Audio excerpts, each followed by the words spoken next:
Hey everybody, Gary here with POW Music, and that was me playing all of the acoustic parts on Stairway to Heaven by Led Zeppelin.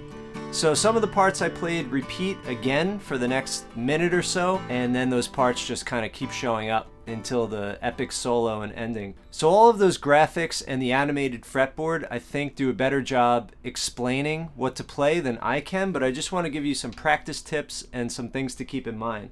So first off, you don't need a thumb pick. You can totally use just your thumb and do.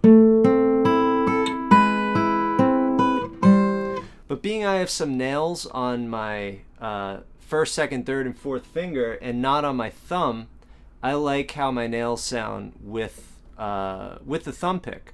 But even if you just have flesh, no nails, you can still play this song, no problem. So for your right hand technique, what's great about this song is that all of the phrases use 4 strings for the most part. Like, check this out. 4 strings on this chord, 4 on that one, 4 on that one, 4 on this one, 4 on this one. Even when it's not 4 adjacent strings, like here,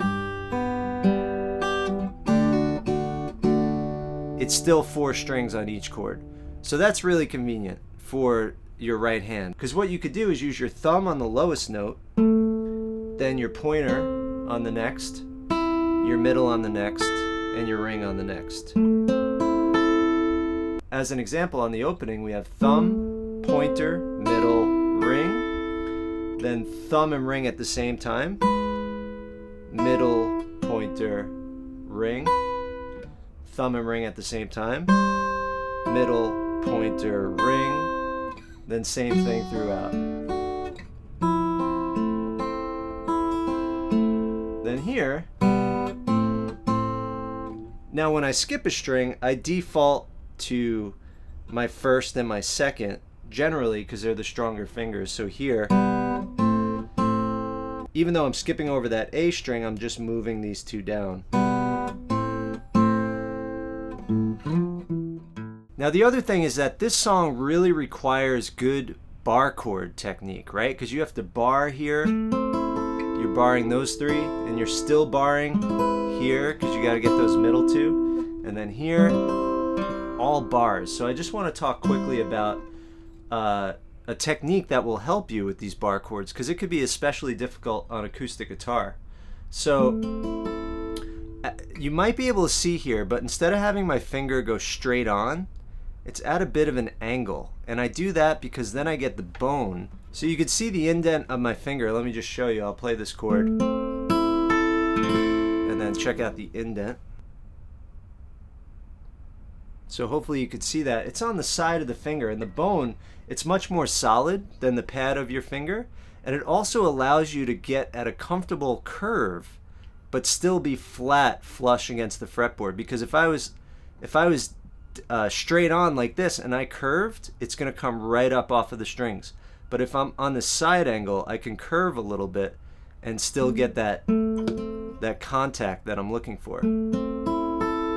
Like that, okay? So in order to make that happen, I've got to pull my elbow a little into my body, because that allows me to get this kind of motion here. So when you're going for those bars, you can see my elbow is really in. And then what's happening here, and this is equally as important, is I'm doing this kind of a fulcrum motion. I call it a fulcrum motion, but what's happening, I'm leveraging the strength of my arm to get that bar chord.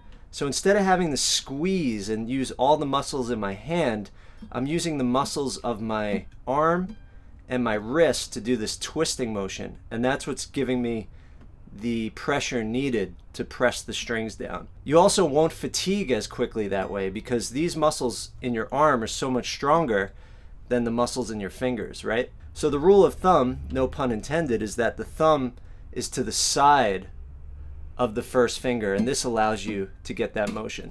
So putting that together, where your thumb is like that and your elbow's coming in, you get that twisting motion. And then you could practice this just, you can just practice making bars across the neck like this, making sure that that thumb is over this way and you're doing this twist and your elbow comes in. One of the things that I notice a lot of people that start to play the song do is they go like this.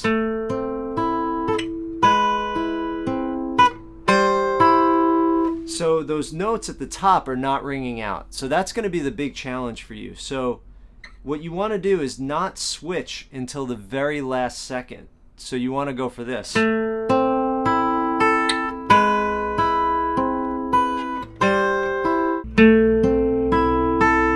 So I'm holding that note while I get the next ones down.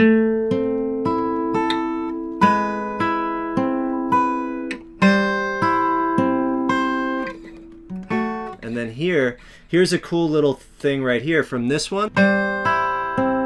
Coming from there, just slide this first finger down to get into that shape. So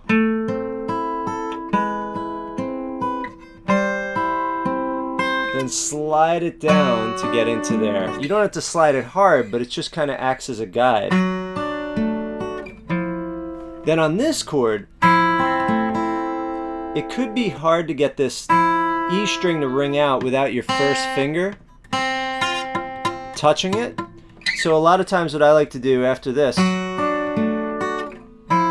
is keep my first finger off until I hit the E string, and then put it down right in time, just to make sure that E rings out. So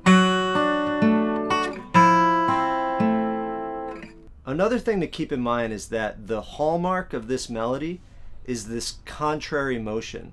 So the bass line goes,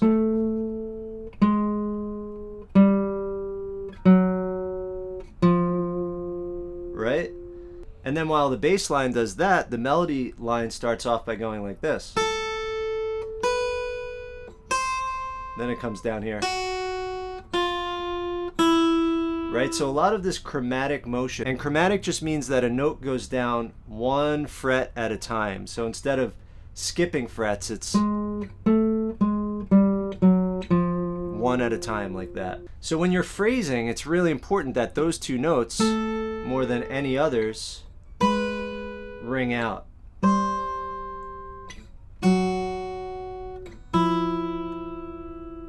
So really try to accent those notes.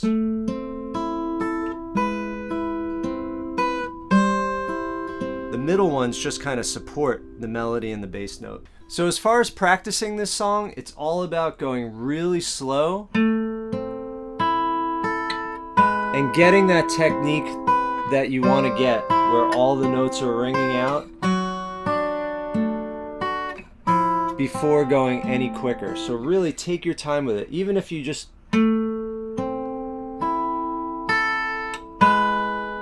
That's where you're going to start, right there.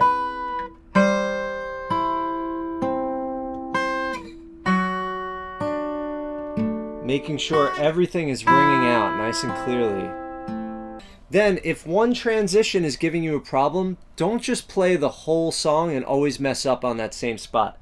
The best thing you could do with practicing is zero in on the thing that's giving you the most trouble. So if there's just this chord right here, this one gave me the most trouble, going from here. So what I did over and over, I just went.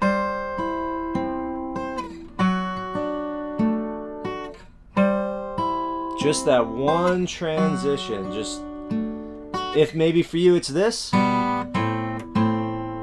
just do that over and over. And the other thing I want to say is I tried to be as exact as possible. That doesn't mean that you have to be or that you should even try to be. A lot of the great musicians that we love took songs that they liked and made it their own. Even Jimmy Page, if you watch a live Stairway to Heaven with Jimmy Page, he's doing it on an electric guitar, sounds nothing like the original. I'm sure the only time he played it exactly like that was the day he recorded it. And then every time after that probably did it a little different, and it just continued to evolve. So it's important that we don't get stuck in the history in that moment in time and think that that's always how it has to be. Take this song and do something new with it. Enjoy the progression. Maybe you'll make your own song using this style, this progression, this picking pattern. You could just as easily go.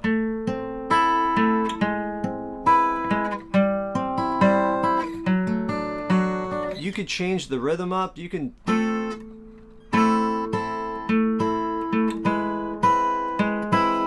You can give it a total different feel. And then especially the little details, like when we get over here. You know, Jimmy Page changes his arpeggios every time, just a little bit. Find what works for you. Don't stress too much when you're playing it, whether it's exact or not. The most important thing is that you're playing the right chords and with good timing. So use what I did as a guide for what's on the record, but don't be afraid to change a few things here and there. Or if there's a couple things that are giving you a challenge, that it's just taking you too long to get it exact, don't worry about it. Do it the way that works for you. So I hope that lesson was helpful. If you want the tab and the song notes that go along with this lesson, those are free rewards to anyone that's a POW Music patron on my Patreon page, patreon.com/POWmusic. The link is in the description. Have fun with this. Happy playing. Take your time. Enjoy the process. And I'll see you in the next lesson.